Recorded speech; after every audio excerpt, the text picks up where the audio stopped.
साथियों नमस्कार। साथियों, यूएसए और ईरान में जो चल रहा है आप देख ही रहे हैं, लेकिन इसमें एक नया प्लेयर आ गया है, पाकिस्तान। जैसा कि हम चर्चा करते थे कि पाकिस्तान आएगा, किसी ना किसी तरह से पाकिस्तान इस पूरे युद्ध में आपको दिखाई देगा और अंत में पाकिस्तान का वो हाल होगा जो हम और आप एक्सपेक्ट करते हैं। पाकिस्तान एक तरह से मीडिएटर बनने की कोशिश कर रहा है। पाकिस्तान ने ऑफर किया है कि आइए हमसे हमारे थ्रू बातचीत करिए, हमारे यहाँ बातचीत करिए। और अभी यूएस के एक एनवॉय ने पाकिस्तान से बैठ करके ईरान को 15 पॉइंट्स का एक ऑफर भेजा है कि ईरान इन 15 पॉइंट्स पर सुलह करे और ये युद्ध खत्म करे। ईरान कहता है कि हम इन 15 पॉइंट्स को मानेंगे नहीं। बदले में ईरान ने अपने 5 शर्तें दे दी हैं कि आप इन 5 शर्तों को मान लीजिए, हम जो है युद्ध बंद कर देंगे। यूएसए में ट्रंप लगातार कह रहे हैं कि मैं ईरान के शीर्ष अधिकारियों से बातचीत कर रहा हूं, अच्छी बातचीत चल रही है, बहुत जल्द युद्ध समाप्त हो जाएगा। और ट्रंप का यह भी कहना है कि ईरान चाहता है कि मैं उनका सुप्रीम लीडर बन जाऊं, बट मैंने मना कर दिया है। देख रहे हैं, ट्रंप चाचा अपने अलग ही हैं, अलग ही दुनिया में चलते हैं। बहरहाल ईरान का कहना यह है कि हम किसी से भी बातचीत नहीं कर रहे हैं, ट्रंप जो बोल रहे हैं वो झूठ बोल रहे हैं। ट्रंप कहते हैं नहीं नहीं, मैं ईरान के 2 शीर्ष नेताओं से बात कर रहा हूं, बहुत इंपॉर्टेंट आदमी है, उनसे मैं बात कर रहा हूं। ईरान कहता है कि हमने किसी को भेजा ही नहीं है, किससे बात कर रहे हैं। उधर ट्रंप कहते हैं कि ईरान बहुत परेशान है युद्ध खत्म करने के लिए, हम भी चाहते हैं कि ईरान को ज़्यादा परेशान न किया जाए, बर्बाद तो वो हो ही चुका है, इसलिए हम कोई ना कोई रास्ता निकालने की कोशिश कर रहे हैं। ईरान कहता है कि हमें कोई जल्दी नहीं है युद्ध खत्म करने की, हमने ऐसा कुछ नहीं कहा है, अमेरिका जबरदस्ती बोल रहा है। तो साहब, इस तरह के वर्ड्स एक्सचेंज हो रहे हैं। अब आप इस पूरी कहानी में एक चीज़ समझ रहे हैं कि यूएसए को समझ में आ गया है कि मैं गलत फंस गया। यूएसए को यह भी समझ में आ गया है कि मैं ओवर कॉन्फिडेंस में आकर के ईरान में उलझ गया और अब मैं यहाँ से निकल नहीं पा रहा। ईरान तो इस युद्ध की तैयारी 40 साल से कर रहा है और मैं 2 दिन के हिसाब से आया था। अब इस युद्ध में यूएसए आ तो गया है, लेकिन इजराइल बाहर नहीं जाने देगा, क्योंकि इजराइल ने तो कह दिया कि भाई हमारे जो टारगेट्स हैं वो अगले 3 से 4 हफ्ते तक चलेंगे, यानी कि युद्ध मिनिमम अगले 3-4 हफ्ते तक तो बंद नहीं होना। ठीक है साहब। इसके अलावा अगर बात की जाए तो ईरान का ये भी कहना है कि स्ट्रेट ऑफ हॉर्मुज तो हमने एक तरीके से कंट्रोल की हुई है, जहां से हम उन्हीं जहाज़ों को निकलने दे रहे हैं जिनको हम चाहते हैं। तो स्ट्रेट ऑफ हॉर्मुज से ईरान अभी केवल 5 देशों के जहाज निकलने दे रहा है। भारत, गौर से सुनिएगा, भारत, चाइना, रशिया, इराक और एक देश और है पाकिस्तान। कल तक पाकिस्तान के किसी जहाज को नहीं गुजरने दे रहा था, अब एकदम से गुजरने दे रहा है। इसकी क्या कहानी है अभी पता नहीं, खुल करके सामने आएगी बाद में। तो ये 5 देश अभी हैं। बहरहाल हमारा तेल आता रहेगा। मैं आपको एक चीज़ बता दूं, आप में से कई लोग इस गलतफहमी में आ गए होंगे या अफवाह में आ गए होंगे कि तेल खत्म होने वाला है, तेल जाके भरा लो, कोविड जैसी सिचुएशन आने वाली है या गैस खत्म होने वाली है। इस तरह की जो पैनिक सिचुएशन जो क्रिएट की जा रही है अफवाहों के द्वारा, आप उन अफवाहों पे मत आना। कुछ हेडिंग्स में आप ये भी देख रहे होंगे कि हमारे पास केवल 9 से 10 दिन का तेल बचा रह गया है।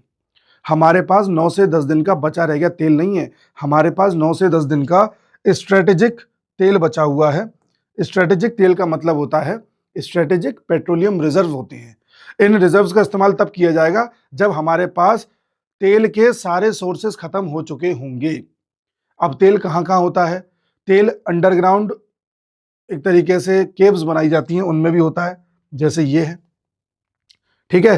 तेल रिफाइनरीज के रिजर्व में भी होता है, तेल बड़े बड़े टैंकर्स में भी होता है, तेल पेट्रोल पंप और उनके टैंक्स में भी होता है, तेल उन टैंक्स में भी होता है जहां से हमने मंगाया है और वो आ रहे हैं भारत में, अभी रास्ते में है। इन सभी सोर्सेज को मिला दें तो हमारा रिफाइंड और क्रूड ऑयल मिला करके, शुद्ध तेल और अशुद्ध तेल मिला करके हमारे पास 250 मिलियन बैरल का भंडार है और ये भंडार आराम से 2 महीने तक चल सकता है। तो पैनिक ना करें, जब ये भंडार खत्म हो जाएगा तब जो एकदम इमरजेंसी में यूज किया जाएगा, जब सब कुछ खत्म, एक बूंद तेल कहीं से नहीं आ पा रहा बाहर से, तब जो हम यूज करेंगे वो 9 से 10 दिन चल पाएगा। अब आप समझ गए? तो वो 9 से 10 दिन वाला जो है वो स्ट्रेटेजिक पेट्रोलियम रिजर्व है, SPR जिसे कहते हैं। तो अफवाह में ना है। रही बात एलपीजी की, एलपीजी पर्याप्त है। केंद्र सरकार ने हमारी रिफाइनरीज से कहा है कि 10 दिन के अंदर अंदर एलपीजी का उत्पादन 40% तक बढ़ा दो, जो लगभग बढ़ गया है। ये बात एक हफ्ते पहले कही थी। और एलपीजी के टैंकर्स आपको पता है, ईरान से भी हमने 2 मंगाए हैं, एक यूएसए से आ गया है, बाकी और आ रहे हैं, रशिया से बात चल रही है।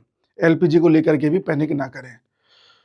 पेट्रोल पंप पर जाकर के भीड़ न लगाएं, क्योंकि देखो होगा क्या, आपके शहर में एक बार में लिमिटेड पेट्रोल ही तो होगा। चाहे कितना भी आपके देश के पास पेट्रोल हो, पेट्रोल पंप की तो एक लिमिटेड कैपेसिटी होती है। वो ये सोच के चलते हैं कि आज इतने ग्राहक आएंगे, उसके हिसाब से उनकी कैपेसिटी होती है। तो उन्होंने सोचा कि मान लो एग्जाम्पल 100 ग्राहक आएंगे और ग्राहक आ गए 1000, तो खत्म ही हो जाएगा पेट्रोल पंप। जब तक दूसरा टैंकर उसके पास आएगा तब तक तो आप खड़े ही रहोगे लाइन में, और आप कहोगे देखा हमने कहा था सरकार कुछ नहीं कर पा रही, पेट्रोल खत्म हो गया। तो इस तरह से कई बार अफवाह उड़ा के, पैनिक क्रिएट करके कुछ लोग जनता को परेशान करके सड़कों पर लाना चाहते हैं। वो चीज़ आप मत करना। इसीलिए चाहे कोरोना जैसी स्थिति हो या कोरोना खुद ही हो या कोई डिजास्टर आ जाए, युद्ध हो जाए, कोई क्राइसिस आ जाए, हमेशा सरकार की बात मानना। सरकार जो कह रही है वही बात चुपचाप मान लेना, चाहे किसी की सरकार हो, बीजेपी की हो, कांग्रेस की हो, सपा की हो, किसी की हो, क्योंकि सरकार उस समय जो कह रही है वही प्रमाणित है। ठीक है जी, तो ये बात मैंने आपको क्लियर कर दी है। अब आता हूँ अपने टॉपिक पर, क्योंकि कुछ लोग इस पर बार बार मेरे से सवाल पूछ रहे थे। कुछ लोग कहेंगे एलपीजी की लाइन तो हमारे यहाँ लगी हुई है, तो वहाँ यही पैनिक क्रिएट कर दिया गया है इसलिए लगी है, या किसी ने वहाँ कालाबाजारी करके कई सारे सिलेंडर स्टॉक में भर लिए हैं। हमारे यहाँ नॉर्मली गैस आ रही है। मैं आज पेट्रोल पंप पे भी गया था, आराम से अपनी टंकी फुल करा के लाया हूँ कार की, आराम से हो गई है, कोई लाइन नहीं थी, कुछ नहीं था। बस जो 2-4 जगह हुआ है ये पैनिक क्रिएट करने की वजह से हुआ है, तो इसमें आप डरे नहीं। तो साहब अब आते हैं इसी पर। तो जैसा कि मैंने आपसे कहा कि ईरान कह रहा है कि जैसे हमने हॉर्मुज को बंद किया है, ऐसे ही अगर यूएसए ने हमारे खर्ग आइलैंड पर हमला करने की कोशिश करी तो हम ये बाबल मांडेब को भी बंद कर देंगे। ये भी जो रास्ता आप देख रहे हैं ना, इसे बाबल मांडेब कहा जाता है, बाब अल मांडेब।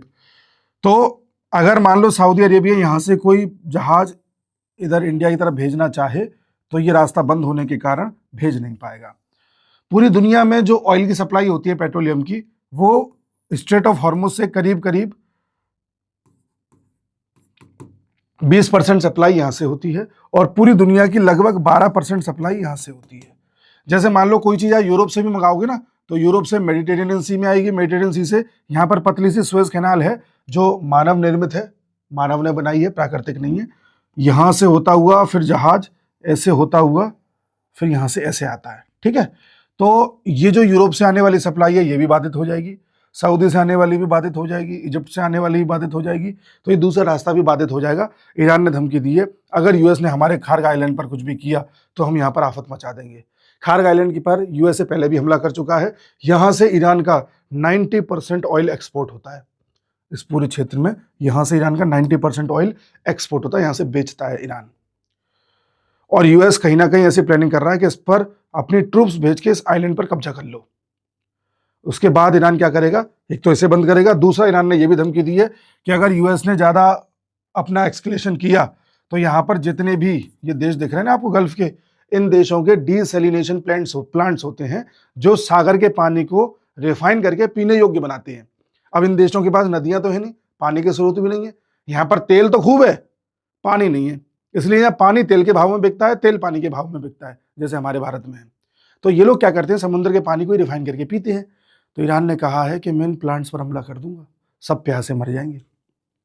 कहते हैं ना कि तीसरा विश्व युद्ध पानी को लेकर के होगा, तो भैया क्या पता यहां से हो जाए, संभावना कम है।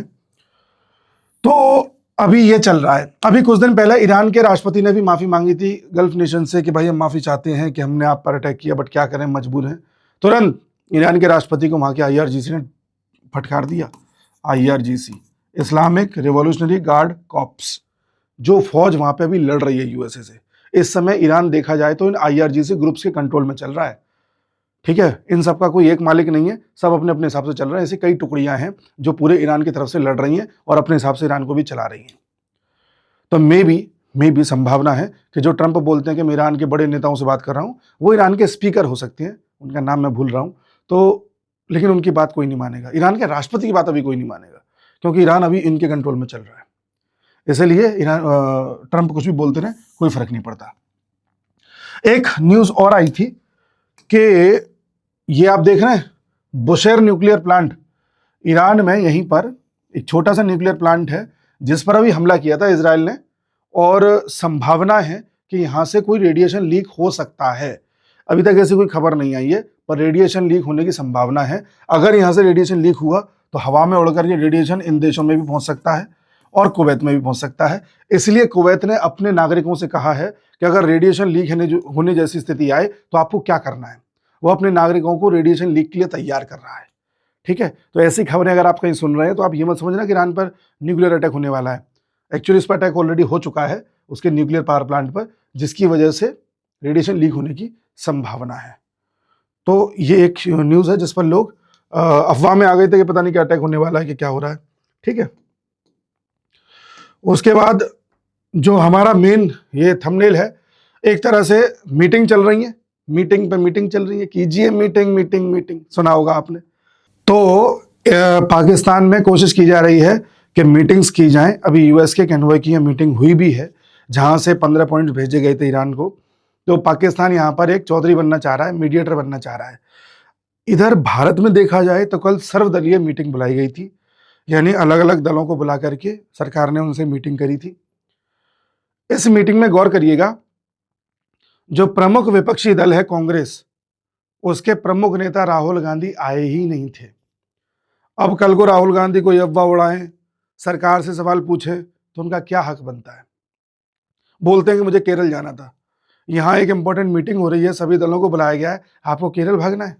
फिर कहेंगे कि सरकार कुछ कर नहीं रही है, सरकार से पूछेंगे कितने जेट गिरे। तो सरकार ने अचानक से ये ऑल पार्टी मीटिंग बुलाई, सबको बताया कि हमारे पास इतने रिजर्व हैं, इतनी गैस है, यहां से हम इतना मंगा रहे हैं, इतने दिन तक चल सकता है, युद्ध की ये संभावना है। इसमें हमारे एस जयशंकर साहब से पूछा गया विपक्षी दलों द्वारा कि साहब ये बताइए कि पाकिस्तान तो उधर मीडिएशन कर रहा है, मीडिएटर बन रहा है, और भारत को मीडिएटर के तौर पर कोई बुला ही नहीं रहा, ऐसा क्यों? तो जयशंकर साहब ने कहा कि हम कोई दलाल नहीं हैं। यहां से आपको सरकार का अगला स्टेप दिख रहा है। मैंने मीडिया में सुबह से लेकर शाम तक, मैं आज तक और ये सारे चैनल देख रहा था, कुछ यूट्यूब चैनल देखे, सब इस दलाल वर्ड पर ऑब्जेक्शन कर रहे थे कि भाई ये शब्द ठीक नहीं है, ये डिप्लोमेटिक वे में यूज नहीं होना चाहिए। मैं मानता हूं नहीं है, मगर कई कई बार सरकार ऐसे शब्द यूज करती है कुछ हिंट देने के लिए। अब गौर करिए हिंट क्या है, देखिए। फिर आप मुझसे एक सवाल पूछेंगे, मैं उसका जवाब भी दूंगा, मुझे पता है आपके दिमाग में क्या सवाल आ रहा है। पीओके, पीओके के मसले पर कई बार यूएसए ने कहा है कि हम मीडिएशन करना चाहते हैं। ट्रंप ने कहा है, तमाम देश चाहते हैं कि भारत पाकिस्तान के बीच में पीओके के मुद्दे पर मीडिएशन हम कर दें। हमने हमेशा कहा कि हम मीडिएशन के पक्ष में नहीं है, ये हमारा है तो हमारा है, या ये द्विपक्षीय मामला है, हम पाकिस्तान से बात करके ले लेंगे या उसे ठोक के ले लेंगे, जैसा है हमारा पाकिस्तान के बीच का मामला है, हम तीसरी पार्टी नहीं चाहते। सही है साहब। भारत आज तक, चाहे रशिया यूक्रेन का वॉर रहा हो, चाहे अफगानिस्तान पाकिस्तान का वॉर रहा हो, चाहे अभी ये इजराइल ईरान इन सब का वॉर चल रहा हो, चाहे किसी का भी हो, भारत ने कभी भी मीडिएशन की पहल नहीं करी है। दुनिया के तमाम देशों ने कहा है कि भारत को मीडिएशन करना चाहिए, भारत कहता है ठीक है, शांति के पक्ष में है। हमें भी खुशी होगी कि कोई आए और कहे कि हम चाहते हैं कि भारत बताए हमें क्या करना चाहिए, हमें बहुत खुशी होगी कि हमारे देश की इज्जत बढ़ रही है। पर अभी तक भारत ने ऐसा किया नहीं, और अब एकदम से भारत क्यों करा, हम दलाल थोड़ी हैं। इस तरह की एक रफ टाइप लैंग्वेज यूज कर देना डिप्लोमेसी का अगला कदम बता रही है कि अभी हम जब पीओके लेने जाएंगे तो ठीक उसी तरह से बीच में मत आना जैसे अब हम बीच में नहीं आ रहे हैं। ये साइन है, समझिए। आप बात समझे? तो भारत को मीडिएटर के तौर पर ना अभी बुलाना या भारत को शामिल ना करना, वो तो यूएसए के ऊपर है ना भाई, वो भी तो एक पार्टी है, तो वो तो नहीं करेगा, जाहिर सी बात है। मोदी जी से बात करी ट्रंप ने, कोई ना कोई रास्ता निकालने, वो बात भी करेगा, रास्ता निकालने को भी कहेगा, सहयोग भी मांगेगा, सब करेगा, लेकिन ऑन पेपर मीडिएटर नहीं दिखाएगा, और हमें देखना भी नहीं है, क्योंकि जब हम अपना काम करेंगे तो तुम भी इसी तरह से साइड रहना जैसे हम साइड हैं अभी। यही चाइना कर रहा है। चाइना कहीं पिक्चर में बीच में नहीं आ रहा, ना चाइना कोई बयान दे रहा, ना चाइना कहीं मीडिएटर का भूमिका निभा रहा, ना कुछ, क्योंकि चाइना का भी स्पष्ट संदेश है कि जब मैं ताइवान लेने जाऊं तो बीच में मत आना, बस जैसे मैं चुप बैठा हूं। समझ रहे हैं? तो ये होती है। पाकिस्तान का क्या है, वो तो हाँ थोड़े पैसे मिल जाते तो मीडिया ना आराम से आकर हम करा देंगे फंक्शन, हमारे पास जमीन खाली है, यहाँ टेंट लगा देंगे, कर लेना बातचीत, थोड़ा पैसे दे देना बदले में। तो आप समझिए जब इस तरह के बयान आने लग जाए ना, एकदम रफ बयान किसी चीज को लेकर के, तो समझ जाओ हमारा स्टैंड उसमें क्या होने वाला है। और मैंने आपसे पहले भी कहा था कि ये भारत जो ताबड़तोड़ मीटिंगें करना, मोदी जी का लगातार बयान देना, अफगानिस्तान में 2.5 टन मेडिकल एड पहुंचा देना, अमेरिका की तरफ से लगातार बयान आना कि भारत पाकिस्तान में संभावित न्यूक्लियर अटैक भविष्य में हो सकता है, भारत द्वारा हमारे यहाँ पर अमेरिका के एजेंट को पकड़े जाना, अमेरिका का पाकिस्तान में जाकर के मीटिंग करना, ये कोई इत्तेफाक नहीं है। तेरे समझ, अच्छा हाँ, राजनाथ सिंह जी ने हमारे जितने भी एयरफोर्स, नेवी और आर्मी के चीफ हैं उनसे भी मीटिंग करी थी परसों। ये मैंने आपको लास्ट वीडियो में नहीं बताया था, भूल गया था। ठीक है, हमने नोटम जारी किए हुए हैं लगातार, हमारी मिलिट्री, आर्मी, जो एयरफोर्स है वो सब एक्सरसाइजेस कर रहे हैं। तो ये इत्तेफाक नहीं है, वक्त का इंतजार करो बस। मतलब जो कढ़ाई है वो गैस पर चढ़ चुकी है, अब बस सब्जी पकने का इंतजार करो। आप में से कई लोग मुझसे पूछेंगे आप ये बहुत दिनों से कह रहे हो, हुआ तो कुछ ऐसा है नहीं। तो मैं बहुत दिनों से कह रहा हूं, हो रहा है, बट वो जो आप सोच रहे हो ना बिल्कुल फाइनल हमें आउटपुट दिख जाए, उसमें ही आने में देरी हो रही है। सो देरी हो रही है। मैं आपको हर खबर पे जब भी ऐसा कुछ हो रहा होता है हिंट दे देता हूं कि अब इस मुद्दे से संबंधित कोई कदम उठाया गया है। हो सकता है वो कदम अभी उतना हो कि हमें ना पता चल रहा हो, वो फाइनल चीज होने से पहले का कोई कदम हो। तो आप समझिए कि किसी दिशा में हम आगे बढ़ रहे हैं, वो जो दिन जा रहे हैं वो दिन जा रहे हैं, बस ये समझिए। तो एक मीटिंग इधर चली, एक मीटिंग इधर चली। इस हफ्ते माना जा रहा है कि जेडी वेंस भी पाकिस्तान आ सकते हैं, अभी नहीं आए, इस हफ्ते आएंगे। मैंने थंबनेल में दिखा दिया है, लेकिन आएंगे, संभावना है। जेडी वेंस जैसा उपराष्ट्रपति पाकिस्तान आ रहा है, समझिए आप बात को। अब यहां से 2-3 संभावना जो इमीडिएट पाकिस्तान के लिए दिख रही हैं वो ये है कि या तो अमेरिका कहेगा कि पाकिस्तान आपके यहां से हम अटैक करेंगे, अब ईरान में अपना बेस इस्तेमाल होने दो, पॉइंट नंबर 1। दूसरा, पाकिस्तान तुम सऊदी जाओ और सऊदी की मदद करो ईरान से लड़ने में, ठीक है। या फिर तीसरा यह हो सकता है कि पाकिस्तान को किसी और चीज के लिए वार्न करने आ रहा हो जेडी वेंस, वो भी एक संभावना है, ठीक है। देखते हैं क्या निकलता है इसका, अभी तो कुछ भी कहना जल्दबाजी होगी। तो मैं आपको कुछ हेडलाइंस दिखाता हूं, जिन चीजों के बारे में मैंने चर्चा करी है वो भी दिखा दूंगा, और कुछ अन्य हेडलाइंस भी हैं। जैसे इजराइल ने आज रशिया के एक सॉरी ये कल का है, इजराइल ने कैस्पियन सी में भी हमला कर दिया है। पहली बार ऐसा हुआ है कि इजराइल कैस्पियन सी तक पहुंचा है। कैस्पियन सी ये रहा आपका, यहां पर हमला किया है उस रूट पर जहां से ईरान और रशिया के बीच शिप गुजरता है, उस रूट पर भी हमला किया गया है। और इजराइल ने हमला करने के बाद यह कहा है कि हम इस पूरे रूट को ध्वस्त कर देंगे, ठीक है। इधर वो खबर है जहां पर मैंने बताया कि जेडी वेंस आ सकते हैं। ये क्या हो गया, ये रहा, हटी काम नहीं कर रहा वो, ठीक है। फिर यूएस ईरान मीडिएशन, इसमें दोनों साइड्स क्या डिमांड कर रही हैं ये इंपॉर्टेंट है, इस पर थोड़ा सा देख लेते हैं। ट्रंप के एनवॉय ने 15 पॉइंट्स की एक सीज फायर डिमांड भेजी है। इसमें सबसे बड़ी बात जो ट्रंप कह रहे हैं वो यही है कि आप अपना न्यूक्लियर प्रोग्राम, यूरेनियम एनरिचमेंट का खत्म कर दीजिए पूरी तरह से, स्ट्रेट ऑफ हॉर्मुज से हट जाइए, ठीक है। और साथ ही कहा है कि 30 दिन का भी सीज फायर होगा। ईरान की जो न्यूक्लियर फैसिलिटीज हैं उसको डिसमेंटल कर दिया जाएगा, चाहे वो नतांज है, इस्फहान है या फोर्दो है। एक कमिटमेंट किया जाएगा ईरान को कि कभी, ईरान से कमिटमेंट लिया जाएगा कि वो कभी भी न्यूक्लियर वेपन न बनाए। इस तरह की बड़ी बात इसमें कही गई है। साथ ही इंटरनेशनल एटॉमिक एनर्जी एजेंसी कभी भी आके ईरान में चेक कर सकती है कि कहीं ईरान न्यूक्लियर बम तो नहीं बना रहा या यूरेनियम एनरिचमेंट तो नहीं कर रहा, ठीक है। ईरान से कहा गया है कि आप अपनी मिसाइल्स, जो बैलिस्टिक मिसाइल प्रोग्राम है उसको बंद कर दो, लॉन्ग रेंज मिसाइल नहीं बनाओगे, हल्की फुल्की मिसाइल बना सकते हो, लंबी दूरी की मिसाइल नहीं बनाओगे। और जो रीजनल प्रॉक्सीज हैं उनको ख़त्म करे ईरान, जैसे हमास को सपोर्ट कर देता है थोड़ा बहुत, हिजबुल्लाह को करता है, पूरी तरह से उसको करता है, और हूती ग्रुप को पूरी तरह से करता है, तो ये ख़त्म करे। Ending Iranian strikes on regional energy facilities, जो आसपास की एनर्जी फैसिलिटीज़ हैं, ऑयल गैस की रिफाइनरी हैं या इनके रिजर्व्स हैं, उन पर हमला करना बंद करे ईरान, स्ट्रेट ऑफ हॉर्मुज को खोल दे जैसे कि मैंने बताया। और साथ में कहा है कि जितने भी सैंक्शन ईरान पे लगे हैं ये हटा दिए जाएंगे, और जो यूएन का मैकेनिज्म है जिससे सैंक्शन लगता है उसको भी खत्म कर दिया जाएगा। The provision of US support for electricity generation at Iran Bushehr civil nuclear plant, जहां पर अटैक हुआ था न्यूक्लियर प्लांट में, मैंने बताया था वहां पर यूएस अपनी मदद से इनको इलेक्ट्रिसिटी जनरेशन का सपोर्ट करेगा, मतलब यूएस आएगा वहां पर, ये चाह रहा है। ठीक है, ये बात इसमें कही गई है। बदले में ईरान ने क्या कहा है, ईरान ने अपनी 5 शर्तें रखी हैं सामने, जिन 5 शर्तों में पहली शर्त तो ये है कि, देखिए मैं आपको दिखाता हूं, देखो ये जो मैंने भी बताया था आपको कि ट्रंप ने कहा है कि वो लोग मेरे को सुप्रीम लीडर बनाना चाहते हैं पर मैंने मना कर दिया है, ये वाली खबर है, लगता तो नहीं ऐसा होगा। ठीक है, ईरान ने जो 5 शर्तें रखी हैं उनमें से पहली है कि a full cessation of aggression and targeted killings by opposition side.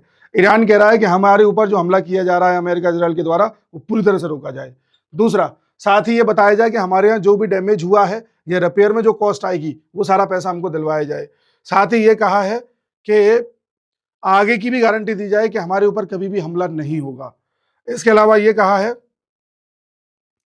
A comprehensive end to the war across all fronts including, और जितने भी हमारे रीजनल ग्रुप्स हैं, हिजबुल्ला हो गया, हुती हो गया, इन पर भी अटैक नहीं होगा, इसकी भी गारंटी दी जाए। ईरान की सॉवरेनिटी को रिकॉग्नाइज किया जाए और ईरान स्ट्रेट ऑफ हॉर्मुज को कंट्रोल करेगा, इस बात को माना जाए। ये बात क्यों रखी गई है कि Iran he straight of Hormuz को कंट्रोल करेगा, जबकि वहां से तो किसी का भी शिप निकल सकता है। ये बात इसलिए करी है कि जब नेगोशिएशन होगा, है ना, जैसे पैसे कम नहीं कराते दुकान पे जाके हम, उसने बोला 500 रुपये का है, आप कहोगे भैया 400 लगा लो, फिर वो कहेगा नहीं नहीं 490 से कम नहीं होगा, फिर आप कहोगे कि नहीं नहीं 450 से ज़्यादा नहीं दे पाएंगे, वो कहेगा नहीं नहीं 490 से कम नहीं होगा, 480 से कम नहीं होगा, फिर होगा अच्छा एक काम करो आपका ना हमारा 460 में दे दो। तो इससे एक एक पॉइंट उसके कम होते जाते हैं, एक एक पॉइंट इसके कम हो जाते हैं। तो इसलिए इस पॉइंट को इसलिए रखा गया है ताकि बाद में ईरान कह देगा चलो ठीक है इस पॉइंट को हटा दे रहे हैं हम, बाकी बातें हमारी मान लो, इसलिए है। तो इस तरह की बातें रखी गई हैं कि ईरान को किसी तरह से हमला नहीं होगा, गारंटी दी जाए, सारा पैसा दिया जाए, स्टेट ऑफ हॉर्मुज ईरान की होगी, हमारे किसी प्रॉक्सी ग्रुप को नहीं छेड़ा जाए, और हमारी एक तरीके से जो है गारंटी ली जाए कि हमको पूरा हर्जाना भी मिलेगा, इस बात की भी गारंटी ली जाए। तो ये तो हो ही नहीं सकता। ऐसी शर्तें हैं जो यूएस अगर ये मान लेगा तो ये खुल के नहीं आ जाएगा कि यूएस हार गया। यूएस इनमें से 3 शर्त भी मान ले तो ये तो पक्का हो गया कि यूएस हार गया। और ईरान अगर यूएस की शर्तें मान ले, चाहे बैलिस्टिक मिसाइल न बनाने की या न्यूक्लियर फैसिलिटी खत्म करने की, तो वो माना जाएगा कि ईरान हार गया। तो दोनों ही देश अपनी जनता के सामने बेइज्जत होना थोड़ी चाहेंगे। तो ईरान ने रिजेक्ट कर दिए ट्रंप के जो 15 बिंदु के डिमांड्स थे, वो मैंने आपको बता ही दिया है। ये क्या है, ये वही पॉइंट है जिसमें मैंने आपको बताया था कि ईरान ने किसी भी पानी के जहाज को निकलने न देने की कसम खाई है, सिवाय 5 देशों के, जिसमें भारत भी एक है। ठीक है, भारत के बारे में जयशंकर साहब ने कहा कि अब हम कोई दलाल नेशन नहीं है, ये वो वाली हेडिंग है जो मैंने आपको बताई थी। ठीक है, ये क्या है, हाँ ये वो वाला है कि अगर ट्रंप खार्ग आइलैंड पर अटैक करते हैं तो ईरान बाबल मानदेव को ब्लॉक कर देगा, जो ये वाली स्ट्रेट है, ये वाली। तो अब दुनिया का लगभग 32% ऑयल का रास्ता बंद हो जाएगा दुनिया में जहां ऑयल सप्लाई होता है। और फिर ये कुवैत वाली है कि कुवैत ने कहा है, रेडिएशन एडवाइजरी जारी करी है, इस पे है। एक खबर और है जो मैं आपको नहीं बता पाया हूं अभी तक। गुयाना के राष्ट्रपति ने धमकी दी है या वार्न किया है कि अगर यूएसए ने क्यूबा पर हमला किया तो तीसरे विश्व युद्ध की शुरुआत हो जाएगी। क्यों? क्योंकि ट्रंप की जो अभी रेटिंग चल रही है, जो एक्सेप्टेंस परसेंटेज चल रहा है, अभी वहां पर मिड टर्म इलेक्शन होने और ट्रंप को डर है मैं हार जाऊंगा, वो हारेगा ही। तो अभी जो ट्रंप के लिए जो उनके सहमति में जो परसेंटेज है, 36% लोग चाहते हैं कि ट्रंप जीते उसको, और ट्रंप को पता है कि मुझे 50% वोट तो चाहिए ही चाहिए। तो अपनी अप्रूवल रेटिंग को 36 से 50 तक ले जाने के लिए ट्रंप को कुछ ऐसा करना पड़ेगा जिससे लगे कि उनके होने से यूएसए को फायदा हुआ या यूएसए जीता है। वो लगातार कोशिश कर रहे हैं ये ईरान को घेर करके कैसे भी सिद्ध हो जाए कि यूएस जीत गया है और ईरान देखो बातचीत के लिए टेबल पे आ गया और हमने ये साइन करा लिया। ये हो नहीं पा रहा। बहुत कोशिश करेंगे डोनाल्ड ट्रंप और फिर भी ईरान का कोई रास्ता नहीं निकाल पाएंगे। तो डोनाल्ड ट्रंप अपने आप को जीता हुआ घोषित करने के लिए किसी छोटे देश पर हमला करके ये सिद्ध कर देंगे देखो हमने ये देश कब्जा लिया। तो क्यूबा को लेकर के धमकी भी दे चुके हैं। इस बात को लेकर के कयास लगाए जा रहे हैं कि हो सकता है डोनाल्ड ट्रंप क्यूबा को अगला निशाना बना ले, और ऐसा हमें भी लगता है, बट देखते हैं क्या होता है। ठीक है साथियों, आपको जैसा कि पता है कि हमने एक किताब अपनी लॉन्च करी थी जिसमें पूरे 2025 के current affairs, one liners, facts सब इंक्लूडेड हैं। जितने भी लोग एग्जाम देने जा रहे हैं, चाहे वनडे एग्जाम देने जा रहे हों, चाहे सिविल सर्विसेज से रिलेटेड की तैयारी कर रहे हों, सबका कहना है कि किताब हमारे बहुत काम आ रही है। और आप लोगों को भी, जिनको भी मिल चुकी है, सबको ये पता होगा। मैं इस किताब के बारे में आपसे बार बार कह रहा हूं कि इस किताब को खरीद लीजिए। इसका लिंक मैंने डिस्क्रिप्शन में दिया है, कमेंट बॉक्स में पिन किया है। ये अब तक के सबसे अच्छे रेट पे भी चल रही है, रेट बढ़ते जाएंगे। और फिर मैं दूसरी किताब भी लॉन्च करने जा रहा हूं, तो एक बार कमेंट बॉक्स में ये भी बताइएगा कि आप कौन सी और किताब चाहते हैं। फिलहाल इस किताब को अगर आप सपोर्ट करेंगे तभी पब्लिकेशन हमें इजाज़त देगा दूसरी किताब छापने की। तो हमें आपके सपोर्ट की भी ज़रूरत है, और हम चाहते हैं कि हमारी किताब सबसे ज़्यादा बिके, जिससे लोगों को ये लगे कि हाँ भाई मेहनत करिए तो रिजल्ट आया है। ठीक है ना, वरना ये ना लगे कि हम तो मेहनत करते रह जाते हैं और रिजल्ट कुछ मिलता नहीं है। जब आपको भी फायदा हो रहा है, हमारी भी मेहनत जा रही है, तो क्यों ना फिर उसका रिजल्ट भी दिखे। तो आप लोगों को भी सजेस्ट कीजिए, आप भी लीजिए। अगर आपको अच्छी न लगे तब मुझसे कहिएगा। ठीक है, मिलते हैं अगले वीडियो में, तब तक के लिए नमस्कार।